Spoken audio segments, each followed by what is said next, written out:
Here's how we're going to do this now. So I'm going to talk about this from what I believe this true principle is, by saying I'm all in for it. And by being all in for it, what I mean is 100% of the system. I didn't realize even when we say it, you say, I don't want to do 100%. I want to do this. I want to do that. What 100% of the system is, it's setting a standard. And to me, it's important to set a standard, because I have standards everywhere I go. When I go to any business, I have a standard for them because it's usually created by another business I've been to. So if I look at it just like this hotel, when I come to this hotel, I have a standard I expect from Renaissance because I have stayed at other Renaissance. If I hadn't stayed at other Renaissance, whatever this experience would be what I would judge every future Renaissance on. But if I went to 3 different Renaissance hotels and had 3 totally different experiences, I would be like, what's really happening here?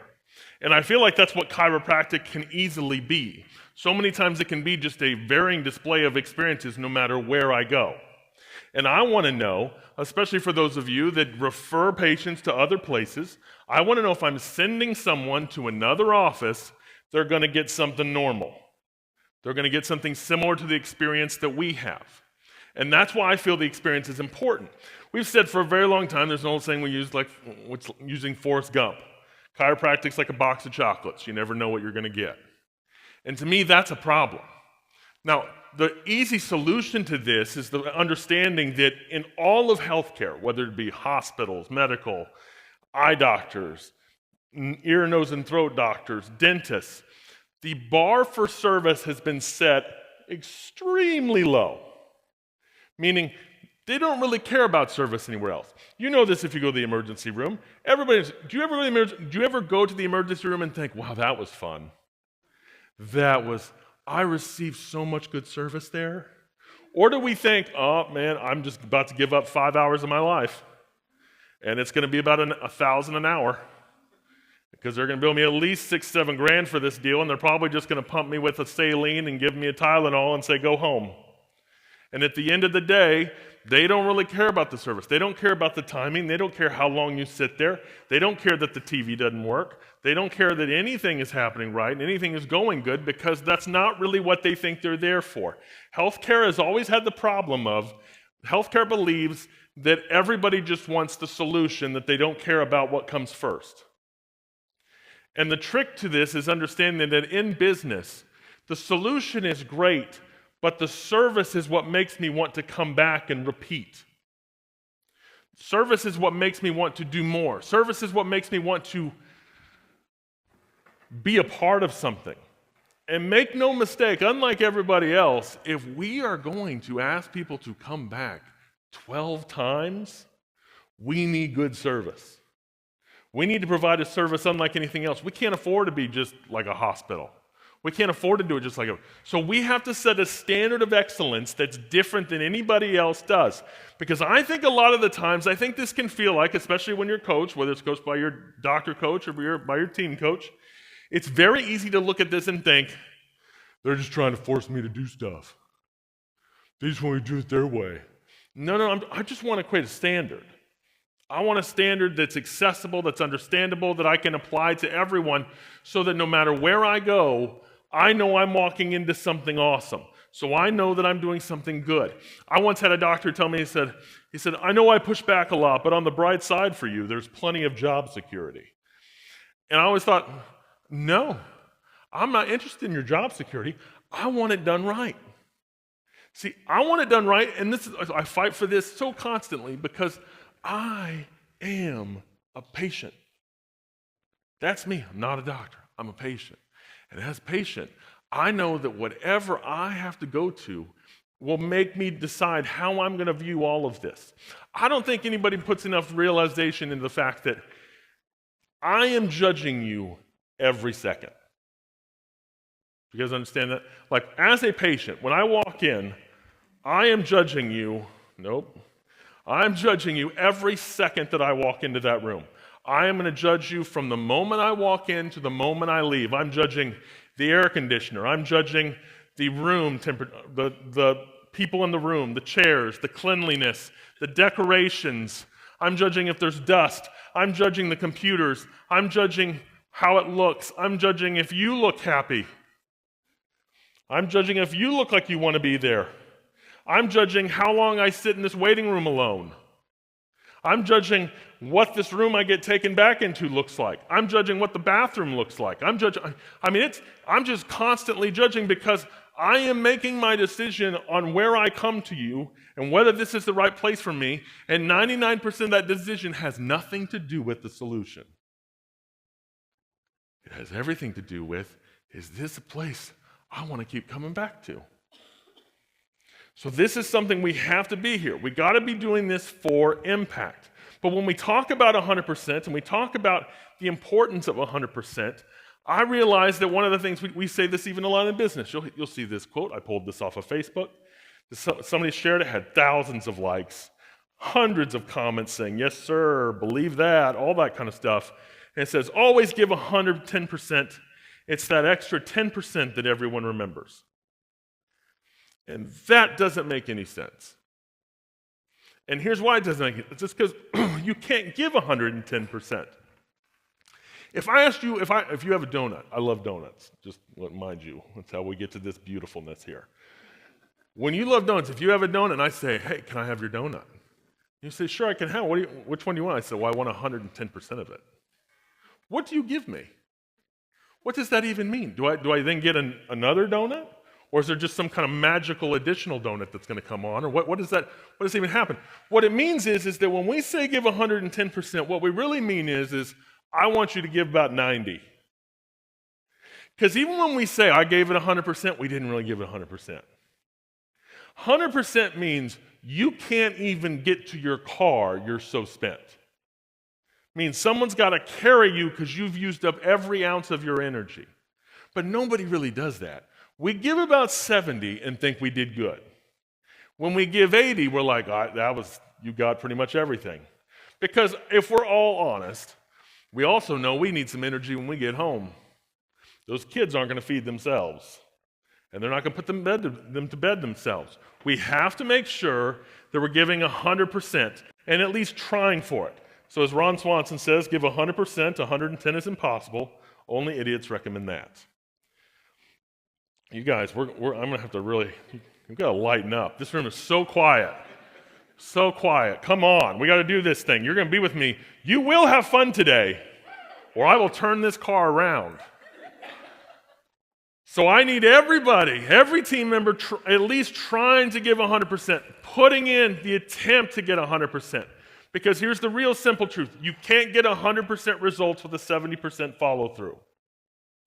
I see so many times in so many offices where offices say, I want to get 40 new patients, but then they only do enough for 15. And then we get mad and say, well, you just can't get 40. No, you can, but you got to put in the work for 40. Or I'll say, well, I want to collect this amount of money, but, I don't really want to call them. A lot of times what we do is we self-sabotage ourselves because we're not willing to get the work in. We want 100% of the results, we want 100% of the goals, but we're not always willing to do 100% of what we've actually put the effort into doing. So setting a standard of excellence gets us to a whole new level of results. Because here's the real simple truth here, and this is where I want you to understand where I'm kind of at, where I'm thinking. Our standard shouldn't be to get people to like chiropractic. I feel like I hear this all the time. I just want them to like it. I'm not interested in them liking it. I'm interested in them needing it. I want them to need chiropractic, not like chiropractic. I like a lot of things. There are a lot of things I like. Even on social media, I like a lot of stuff, but that doesn't mean I take it any further. It doesn't mean I do anything further with it. What I need to do is I need to need it. Anyone who has a kid knows this. There are certain things that I have a 2-year-old. My kids are unique. I have a 12, a 5, and a 2. My 5-year-old sounds like they're from Boston, and my 2-year-old sounds like he's from Alabama. Sounds just like Forrest Gump. And I don't know where this has happened. None of us sound that way, but Daddy, he's just got this southern drawl. So the other day, I hear my 2-year-old, I just hear the crying, the screaming, and I go to him, Harvey, what is it? What's wrong? Daddy, I got a boo-boo. And he comes out and he's pointing to this arm. He's pointing to this arm. Daddy. And he says the thing that I've heard a billion times, every parent has ever heard, I need a Band-Aid. And he is just all set on he needs Band-Aid. And he's running out and he's pointing. And he comes up to me and he's holding it out and he's holding it like it needs support. Like he already knows how that works at 2 years old. And he pulls it out and he looks, Daddy, I'm looking at the arm. There's not a mark. There's not a bruise. There's not a scratch. There's no blood. There's nothing happening here. His arm is fine. There is nothing wrong. I said, no, you're good. You're good. No, Daddy, I need a Band-Aid. And so what do I got to do? I got to go get a Band-Aid. So I go get one of the Paw Patrol Band-Aids out the cupboard. I strap a Band-Aid in an area that I hope is the right place because I can't tell. I don't know. I'm just guessing. And as soon as I put it on, instantly, thank you, Daddy. And he just runs off and plays. And everything's better. Everything's fixed. Everything is done. And what that gets to me to know is that my 2-year-old, even at just the age of 2, he's been on the planet for only 24 months. And yet, he knows a need. He felt a pain, and he said, I need this to fix it. And so what I want for every person in this country, when they fall, when they slip, when they get hurt, when they pull something, when they tear something, I want them to be able to, the first thought in their head is, I need an adjustment. I need a chiropractor. That's what I want that to happen. See, I don't want them to say, I like getting adjusted. I want them to say, I need getting adjusted. Because those are two totally different things. If I say, I like donuts, it is much different than I need donuts. If I need it, it means I can't go without it. We know this because if you go to any, have you ever been to like Jiffy Lube or you go to get your stuff done and they always have that moment that's real awkward where you're sitting there with all the other clueless people and they come out with that report and they go through it with you and they show you their tires and they say, this is green, this is yellow, and you have no idea what in the world they're talking about. And every time you go into it saying, I'm not buying nothing else. I am only here for the $30 deal. I got the coupon. I'm not doing anything else. And then they come and they say, you know what? You need new tires. And instantly your brain's like, oh, crap, I need new tires. I didn't know I needed new tires. But he says, I need it. He said, I can't. I'm going to die. This car is going to explode, end up in a ditch. There's something horrible. I'm going to kill my whole family if I don't get new tires because he just told me, imminent danger. I need new tires. And for no matter how stuck on you go into there thinking, I'm not buying it, you're all of a sudden in that thing thinking, oh, I got to do it. I got to do it. And the only reason is because they said need. If they'd walked in and just said, it'd be good if you had some new tires. It'd be nice. I bet you'd like the drive a whole lot better if you had new tires. You'd say, yeah, but I'd like that money in my pocket, though. And you wouldn't buy new tires because there's no reason to just do something if it's not a necessity. And that's the way we do a lot of things. When we make our financial decisions, we make our health decisions.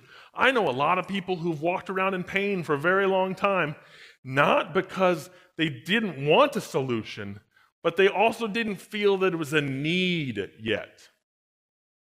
So what we really need to do is focus on how can we make this, communicate this, and talk about chiropractic not like it's just something that's fun, not like it's something that's nice, not that it's just the better alternative, that it's a necessity, that it's a need. So that when my kid falls, he says, I need an adjustment. That's the kind of need I want to get to. That's the kind of need. So why does this matter? Like I said, all of this matters is you don't need something and you don't convince yourself you need something if you don't like the process of it. If I don't like to do it and I don't like to go, I'm never going to say I need it. So that's why I think it's important to make sure that we are understanding they aren't sold yet. When they come in, they're not sold. They haven't bought in. They don't believe it. Honestly, they're not even sold through the first 3 visits. They're still figuring this thing out. They're still thinking, I don't know, this may be it. It's just like dating. You may have thought, well, the first date went well. And you might think, well, the second one, that's a good one. Oh, the third one was okay, but I mean, he still could be a loser. You still could be thinking through lots of different things. You could be weighing things in a whole different way and thinking, but is this worth 12 dates? Is this worth 12 visits? So like I said before, the patient is internally comparing this visit to every doctor's visit they've ever had. And that's why I think it's so important that we spend time working on the service, why we spend time working on how we talk and how we share and how we connect. Because you can be a great chiropractor with a great service and still close down if nobody likes the place that you have. You can provide the most healing adjustment ever. You could just touch them with your finger and they're healed, and they could stop coming to you if they think everybody's rude to them. If they think you'll just push them away, if they think you're too hard to get into, if they think that this place just isn't very friendly. See, I want the patient to love chiropractic, man.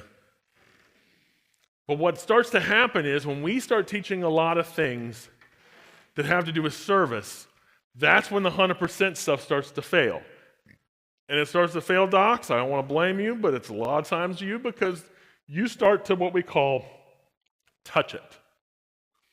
You start to add your own little flair to it, add your own little personalizations into it. And staff members do this too, but it's typically kind of starts top down.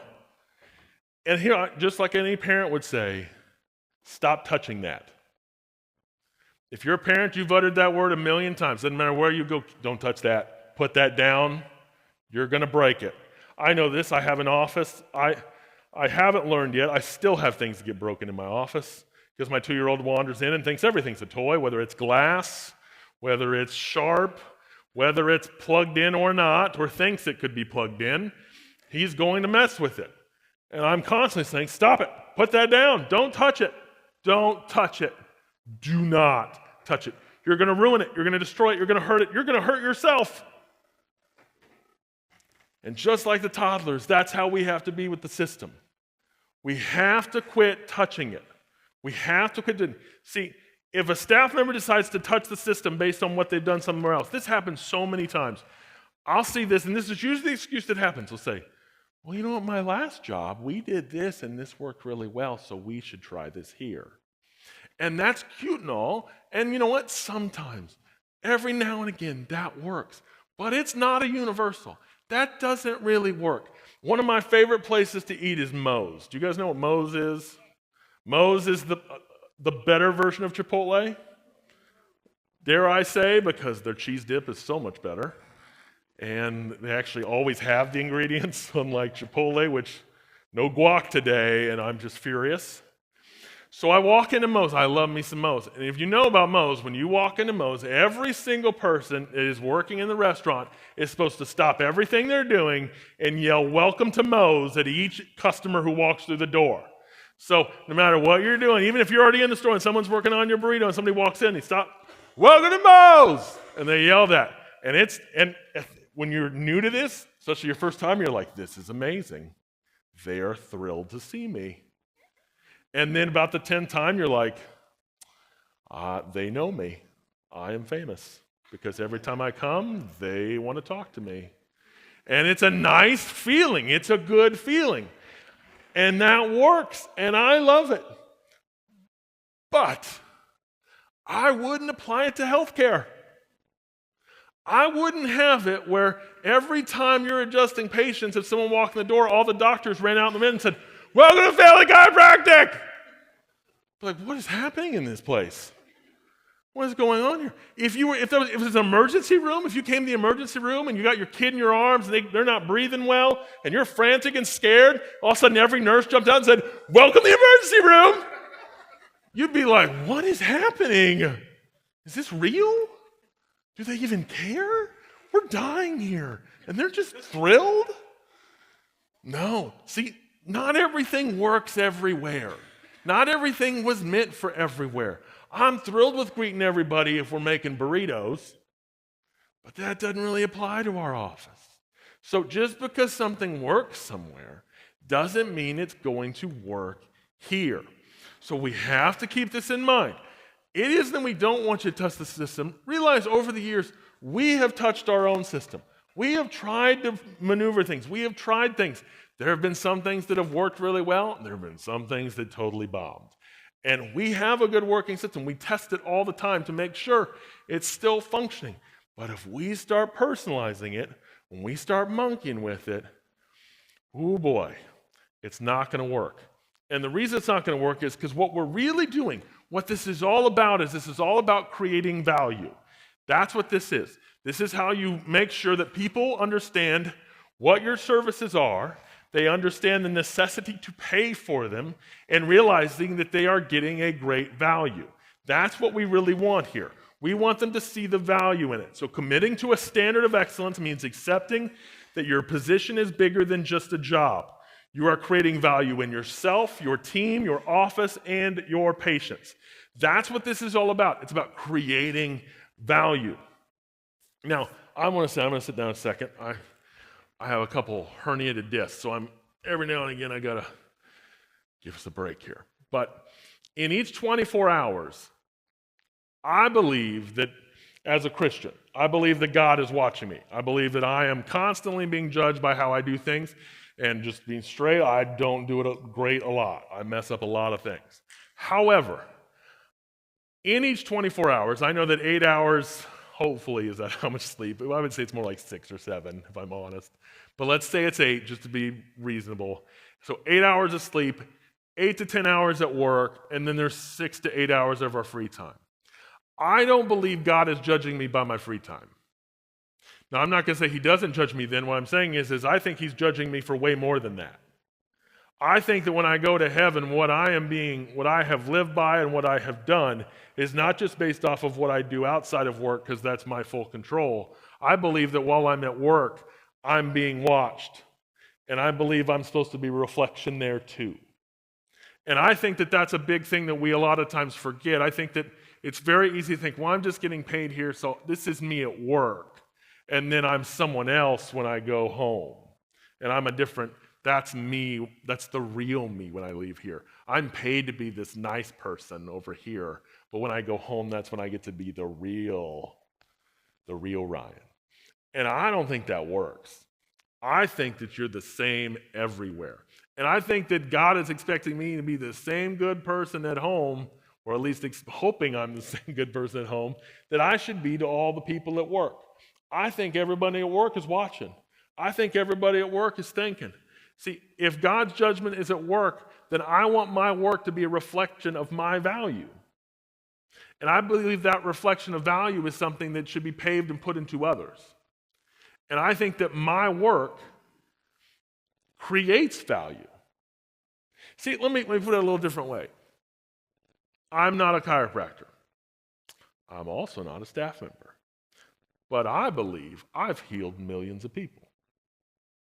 Now, that's not because I've been just running out putting hands on people. That doesn't mean I'm just walking around like Oprah saying, you're healed, you're healed, you're healed.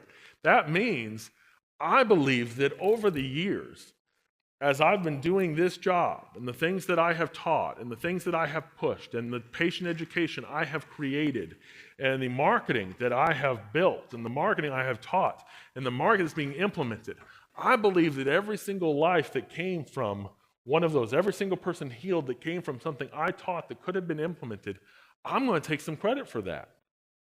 Now, I'm not doing that out of selfishness. I'm doing it to say, I've healed tons of people and never actually been to the office. But I think I'm part of that. I get to be a part of that. I get to be a part of the healing. It's the same way for you.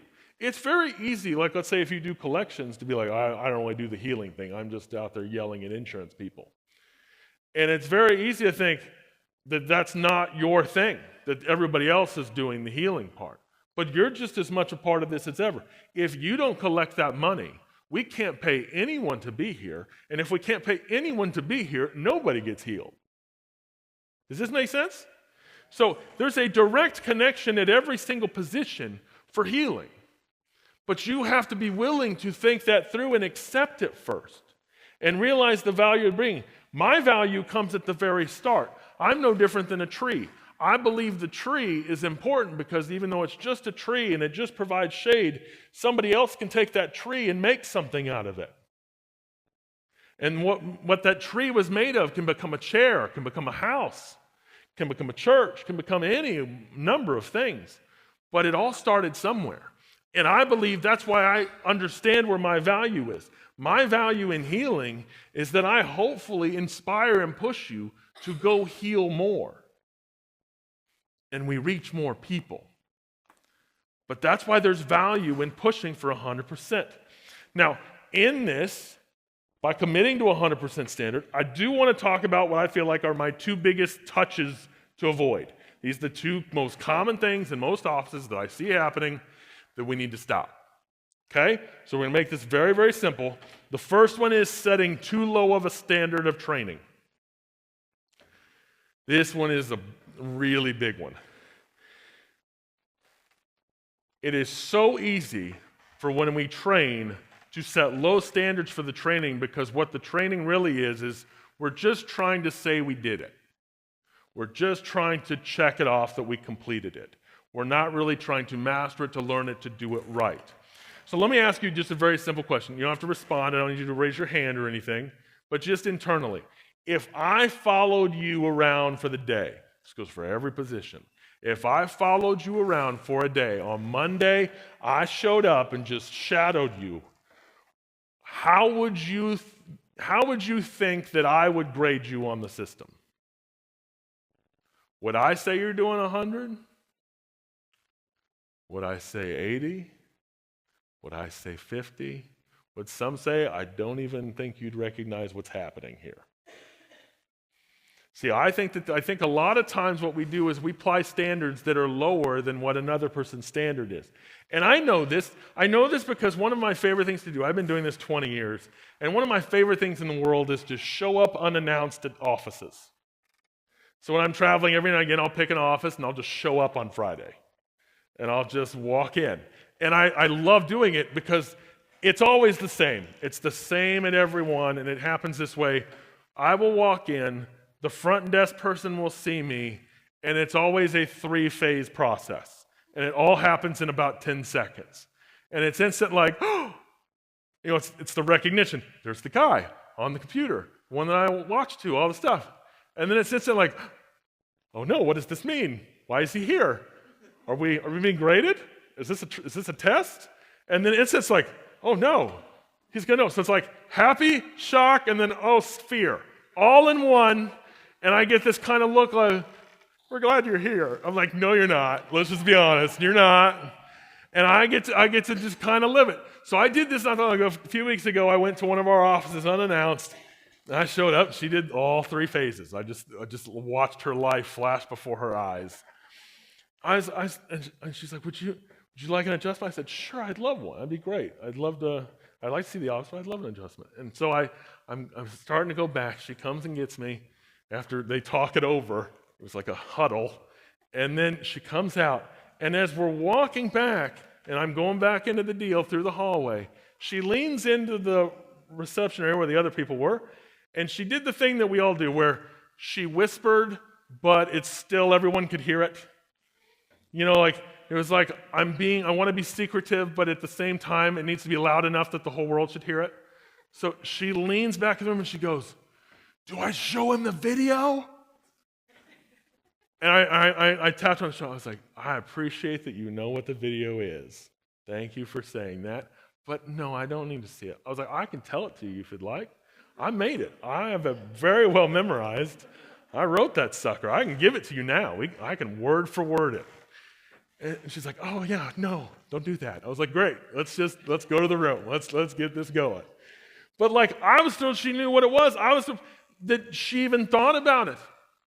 Because I've been to offices before where they took me back and I asked about the video and they're like, what video? What? And I'm like, like the one we talk about like all the time? Huh? It's a standard, man. It's a standard. See, human nature is to set a low standard that's easy to hit, which is why coaching is important. One of the things I have coaches. I have a business coach. I have a health coach. So For working out, I like to box. I really, doctors, you work me up, I got to go take it out on somebody. So I like to go box, and I like to hit up the bag a bit, but I have a coach that does that. And so my boxing coach, when I go into workout, he rides me, man. It is not fun. I hate every moment of it. But here's the thing I know. I have two different options to work out. I can either go to him, or I've also got like a little gym set up in the garage. So I've got a punching bag. I've got everything I would use at the gym I have at home as well. And the problem with this is I don't know if any of you can relate to this, but that decision has a great impact of my workout. Because if I choose, and if I call and say, Adam, hey bro, I'm not going to come in today. I'm going to just work out at home. What that means is I'm not really going to work out. I'm going to go in the garage. I'm going to get all dressed up. I'm going to put the outfit on. I'm going to do the works. I'm going to get out to the garage. I'm going to put the TV on I got in the garage, and I'm probably just going to sit and watch TV. And I'm going to I'll pick up a dumbbell. Okay, that's good. And then I'm going to do it a couple times, and then I'm going to go, I need water. I'm going to go back into the kitchen. I'm going to get some water. And I'm going to go back. And I'm going to be out there about an hour, and I'm going to come in, and the only sweat I've broken is just because I was in the garage, and it's Florida, and it's humid and hot. So I'm sweating just from the humidity, not because I actually lifted a finger. And I'm going to call it a workout. And I'm going to say, yeah, I worked out today. But I did not. Because here's what I know. If I went to the gym and I went to Adam's place, my workouts are only about 30 minutes. Any longer, and I would not be alive. Because I can't. Within about the 20-minute mark, I'm on the ground crying, and he's yelling at me, calling me every name in the book. And by the end, I've thrown up at least twice. And the honest truth is that without him, I would never push myself that hard. I would never do another set. When I felt tired, I'd be done. But he says, no, you got one more. See, the coach holds me to a standard that I will never hold myself to. And that's why this is all so important, and that's why it's so important to have a coach, because you need to be held to a higher standard. You need to be able to see, when we allow low performance standards, we train for low performance standards. I found one of the easiest things to see this is when you will see a doctor and you'll practice the report of findings. When they don't perform it well, you really learn that they didn't practice it very well. Practice makes all the sense in the world. Practice is what we need. Practice what we need to do. So I'm going to give you even a real-life example of this. This was sent to us by one of our staff members, sweet girl. I got permission. This is not picking on her at all. This is her first screening video, okay? This is her first ever video of her doing a screening. Now, I don't want you to pick her apart. I just want you to watch it and see if you pick up on a few things. And then I'm going to go through it one by one and just show you what I really think is important to notice on this. But bear in mind, it's her first one. It's not going to be good. She's not going to do the script good. But I want you to see it. So you do it. So let's watch this together here. Hi, come get your free scan. What's your name? Veronica. Veronica, hi, I'm Jocelyn from Chiropractic. How has your day been? Good, and yours? Good. We're going to get you started with a survey. Okay. And I just need your name, number, and email. Okay. There you go. Thank you. So it looks that you marked you're having some neck pain. Yes. How has that affected you? I don't like doing a lot of stuff anymore. I just lay in bed. It's always so tense and tiresome to deal with. Oh no, and how long has that been going on? A few months. A few months? Yeah. Oh, I'm so sorry that's been happening. We're going to get you started on the scan so we can see the muscle activity in your neck. Okay.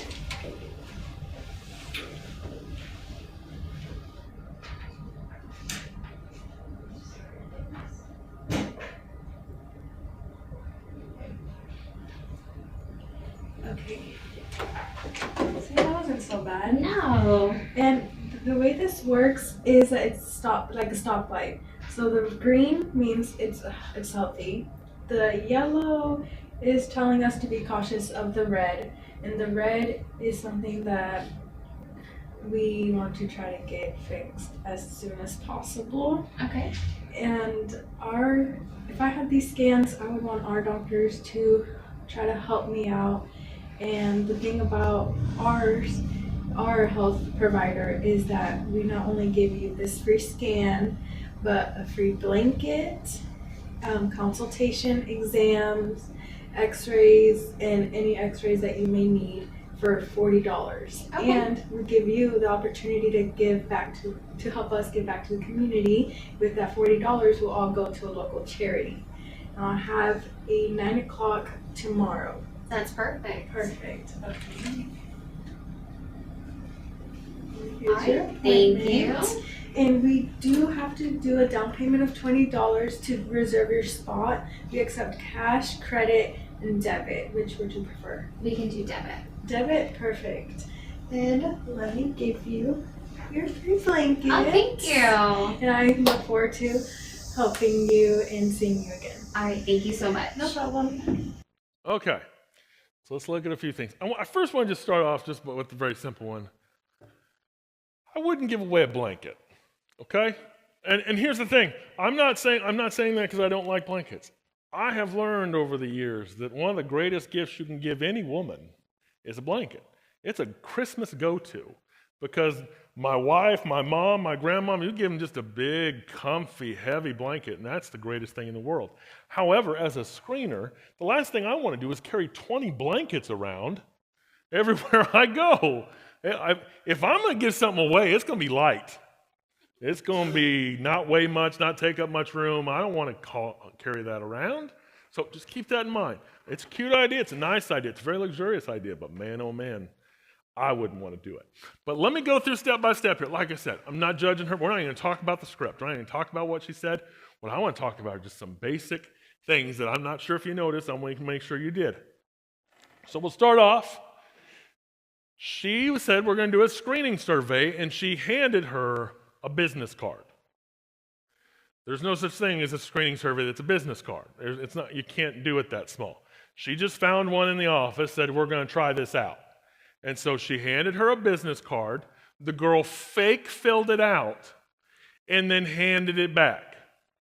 Now, the problem with this is the way the script is made, you are using each of the tools to make it easy for you. It's not meant to be that you have to have everything memorized. It's meant to be you look at the screening survey, you look at what they said, and you just repeat back what they said to them. And you can tell it in the video, because I've seen it multiple times. As soon as it's handed back, she looks at it like, oh crap, I don't have anything here I can do. And so she's just got to make it up because she's not practicing with the screening survey. She's just practicing with a business card. So there's nothing filled out on it. There's nothing done. We then move to the screening. Now, in case you don't know this, or if you're new to chiropractic, there are some offices that don't use the app. Most offices now use the app, the screening thing, but some offices bought these really fancy, expensive machines, and they still use them, and that's fine. This is a CLA subluxation station, and it's like a very expensive device, and it does screenings. Now, for those of you that do not know, a subluxation station, despite being this large thing to carry around, it has a giant green light on it that lights up the entire room when it's on. And so if you look closely, you'll notice there's no green light on. And if you follow the cord, you'll see it's also not even plugged in. So she goes over to do the screening, and she starts doing it, but she's not doing a screening because it's not even on.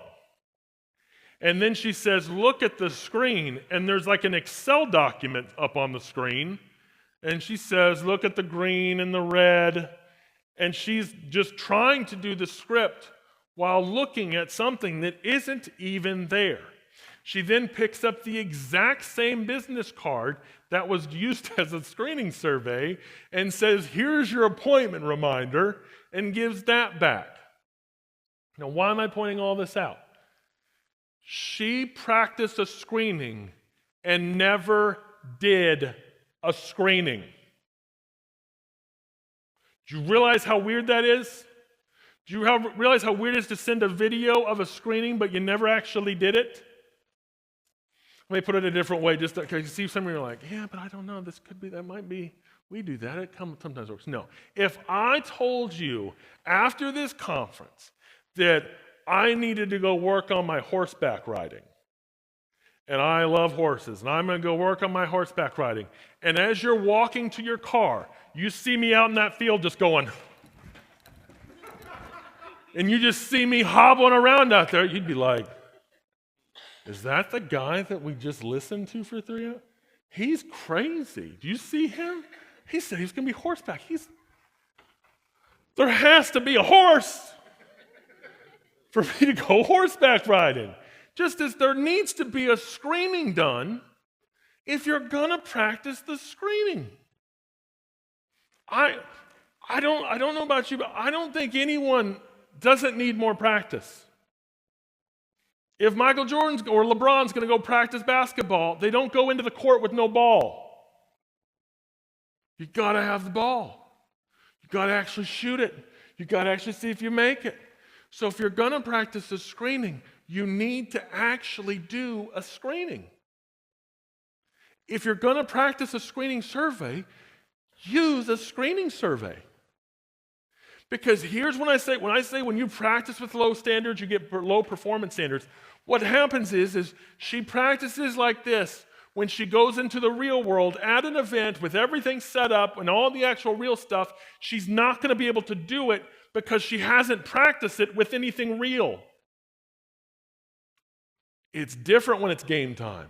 It's different when it's live. So she's going to walk up. She's not even going to know what a screening. She won't know which one to grab because she's been, where's business cards? I've only practiced with business cards. When it comes times for the screening survey, especially those of you that have been around a while and you use these, Maule vision was a very common one back in the day. There are many of us that know that a lot of times you get to the screening event and that dumb thing wouldn't even work. You couldn't get it fired up. It wouldn't connect. You'd get the blue screen of death, is what we used to call it. And you'd have all these problems, things that you wouldn't have known, things that you couldn't prepare for, because if you didn't practice it and didn't practice turning the machine on and plugging it in, you wouldn't have known it wouldn't have performed. You would have had no idea that this wasn't going to work. So if we don't practice it 100%, we won't perform it at 100%. Does that make sense? Perfect. Number 2.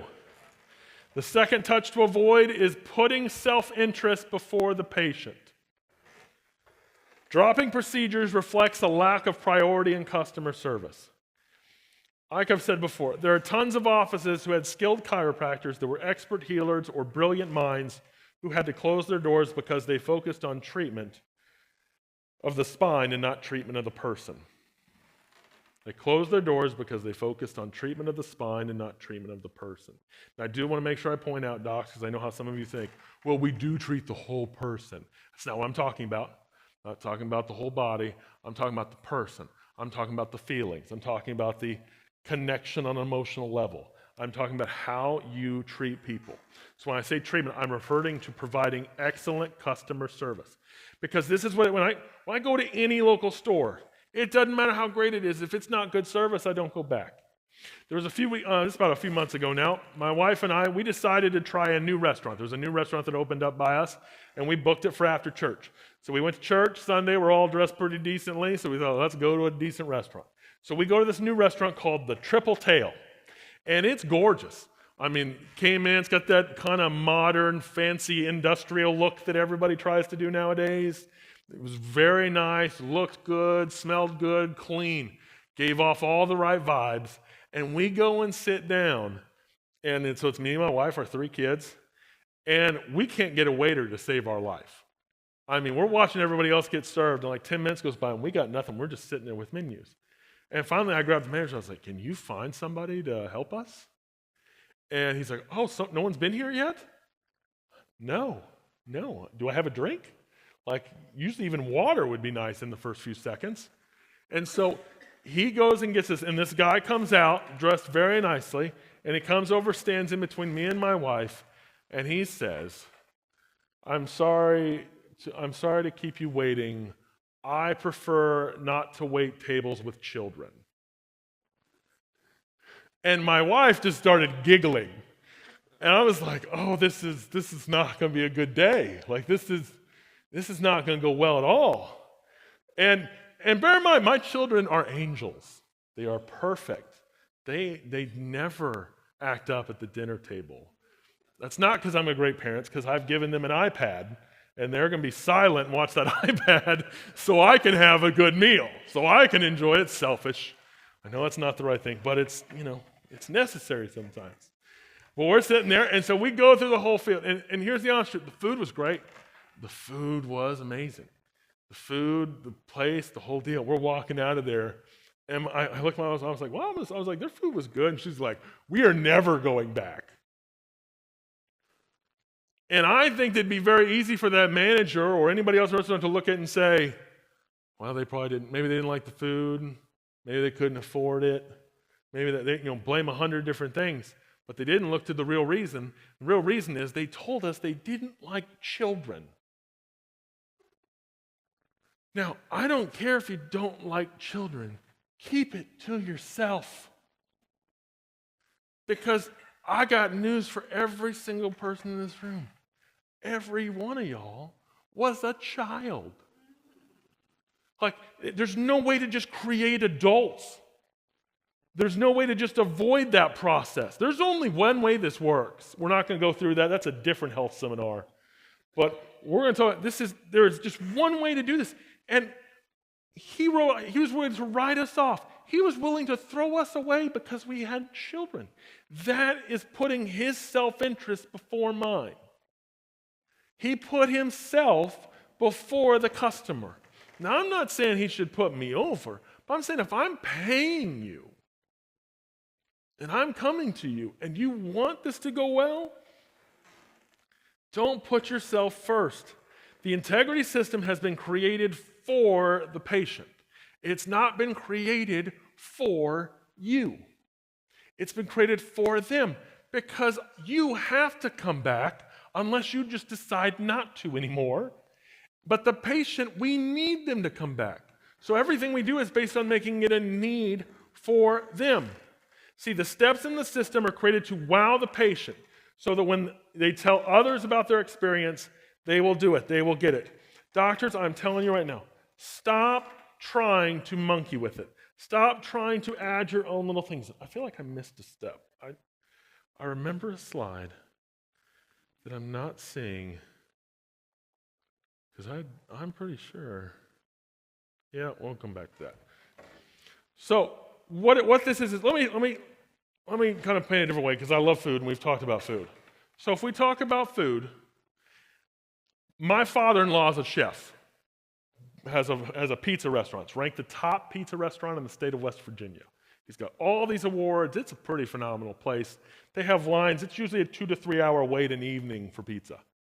It's a pretty ridiculous thing. It's a custom-built oven he built with his own hands out of brick and all this kinds of thing. It's a crazy, crazy experience.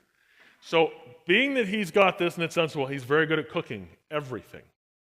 Now, it just so happens one of my favorite foods in this entire world is chili. I love chili.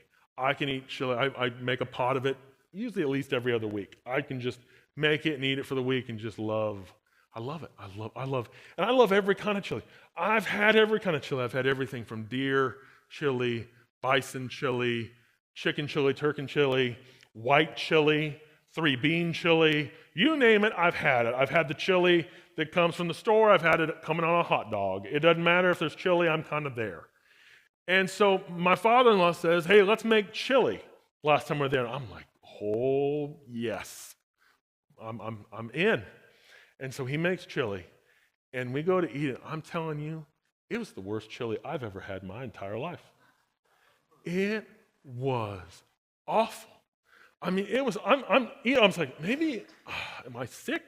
Do I got COVID? Like, are my taste buds off? Like, what's happening here? I'm like, this is disgusting. So I'm in the kitchen, like grabbing all kinds of cheese and sour cream. Just, how can I kill it? How can I make it tolerable? I'm adding all these things in.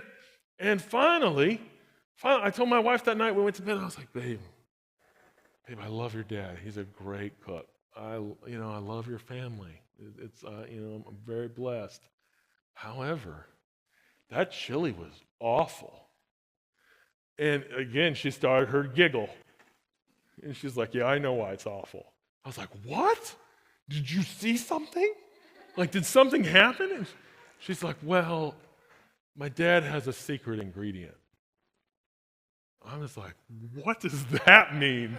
Like, it's chili. Like, it's ain't that hard. Like, you can fake it with even just mostly tomatoes and chili powder. Like, it doesn't take a whole lot of work. And she's like, no, he has a special ingredient that he uses. I said, well, what is it? She's like, I can't tell you. It's family secret. I said, we took vows. Like, till death do us part. Like, I am in this family now, and I need to know. I'm telling you, look, she found out I've been telling the secret, so the cat's out. I got a little trouble for it. But for a case of the story, she looks at me, she says, well, he adds cocoa powder. I saw you shake your head. That's not normal. That's cocoa powder. Anybody else had cocoa powder in chili? They put chocolate in chili? I mean, if you think that's normal, you need to get checked. Because man, oh man, to me, that's just as stupid as putting like pineapple on a pizza. Like, that's not supposed to go there. Now, I get certain things. I'm not going to act like I don't like some weird things. I know I like some weird things. My favorite ingredient on a hamburger is peanut butter. My favorite. Some of you are like, what? See, there's a difference here. I make the burger just for me. I'm not inflicting that on anyone else. I put it on my burger, and then I cover it with cheese and lettuce, and I eat it, and it's the greatest thing on earth, in my opinion. But I'm not making everybody else do that. However, he just dumping cocoa in my chili.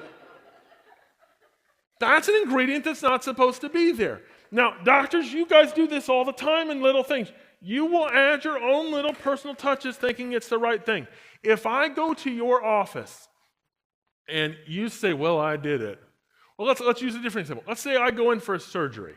I go to the hospital, I go in for a surgery. If you come out for surgery and you look down at your stomach and it's all tied together and they went in there and done something, and you told the doctor, you said, Doc, how did it go? And the doc said, you know what, it went pretty well. I was like, did you do it? And he said, well, did about 70% of it, and then I threw my own thing in there. I'm like, what do you mean you threw your own thing? Well, I added my own little personal touches. I don't want your personal touches. I want 100% of that procedure. I'm not interested in 70% of the procedure and then some extras. I want 100% of the deal.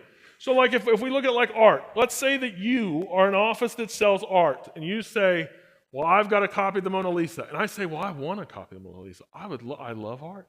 So you say, I'll sell it to you. And I come to your office and this is what you have. And then I say, what is that? You say, it's a Mona Lisa. I say, no, that's the Mona turn up or something. I don't know what that is. And you say, well, Ryan, we're very big into health here. We believe the whole body and fitness, and we believe that wellness is important. And we thought that she looked a little miserable and she wasn't very happy, so we inspired her. And so we gave her guns. No, stop this. I don't want, Gold's Gym Mona Lisa. I want Mona Lisa. I want the original one. I want the one that we all travel to Paris to go to the Louvre to see and are very unimpressed when we see it. I'm not interested in your version. Does that make sense? I'm not interested in it. I realize you like certain things. You see this so much. One of the things I've seen over the years is you'll see a doctor lose a lot of weight. And all of a sudden, they are the answer to health, and they now want to teach every patient how to lose weight. No, just because you did it, just because you like it, doesn't mean we inflict that. Doesn't mean it needs to be a necessity now. I learned how to shave my head. Should we go around the room? Should we just make every man do that now? No, probably not. Probably not. Is it better? Yes, it's better. My head's closer to God now. Like, I can feel the breeze. Can you feel the breeze? That's right. That's right. It's so much easier. I look like I showered even when I didn't. But that doesn't mean I need to inflict it. Doesn't mean it needs my personalization. Now, the last one, this is before we go on a break, this is the last point of this I want to make when it comes to the system. One of the things we even did to make the system easier, it used to be, I don't know if you guys know this, but we used to have, if you've been around a while, you would, we used to have a ton of scripts, man. The doctors had over 15 pages to memorize. Then the staff, you just didn't have the right place promise. The Living Well for Life video used to be a 40-minute presentation that the staff had to memorize and perform live in front of an audience. That was how this went. And that was a lot. And obviously, who wants to go back to that? Nobody. One doctor. See, what we did was we said, I don't think anybody likes this. Let's make them videos. And so if we make videos, all you got to do is show the video. That means you don't have to perform it. And then the irony started happening after a few years of doing this. Then we start hearing from teams, well, patients don't like the videos. Well, no, they don't like watching videos. Nobody wants to watch videos. Somebody should have told TikTok. Nobody likes videos because obviously there's no way they can make it work because no one just watches videos. And nobody's just watching videos that aren't professional. Nobody would just watch me doing that all day long. See, we do things not out of necessity or right. We do things out of self-interest. We get tired of actually having to do things.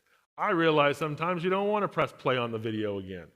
However, then the other answer is you memorize it and you give it. The answer isn't we drop the video and do nothing. What that means is we turn into every form of health care and nobody comes back. They have to hear the stuff. So we got to have the videos. So the doctor scripts, when we did the videos, the doctor script went down to 7 pages. The Living Well for Life 40-minute deal went down to a 6-minute video. But now we're talking about videos. Let me just make sure I drill this to your head. 83% of internet traffic is made up of viewers watching videos. 85% of internet users watch videos at least monthly. U.S. internet users average watching at least 100 minutes of online mobile videos a day. Isn't that crazy? It's not really crazy if you think about yourself. You go to bed and you say you're going to bed. You pull out your phone, I'm just going to watch one. And an hour later, here we are. Or you're somewhere else, you're at lunch, or on your own. YouTube averages over 500 hours of video uploaded every minute. Our playlists are the same way. We started watching, the reason we haven't been posting audios anymore, for every 5 video watches, there's 1 audio listen. We started noticing that even the last year we were doing the audios of the same conferences, and if we have, let's say, if we have 500 audio listens, we'll have 5,000 video watches. So it's so drastically different. Video is just the way. So just because someone is perceived to not like something doesn't mean it's not necessary for the bigger picture. If your patients don't like paying for your services, are you just going to give it to them for free? Because it's the same logic. Everyone's going to choose not to do something if they have a choice. But there are things that are necessary. There's not a child of yours that went through school that would have chose to just keep going to school. They would have said, no, let's just stay home. Let's just play. There is not a child who would have ever ate a vegetable. There's not a child who would have ever not played with fire. But you had to have someone tell you, no, we don't do that. We have a way we do things. So that's why the necessity of this is important.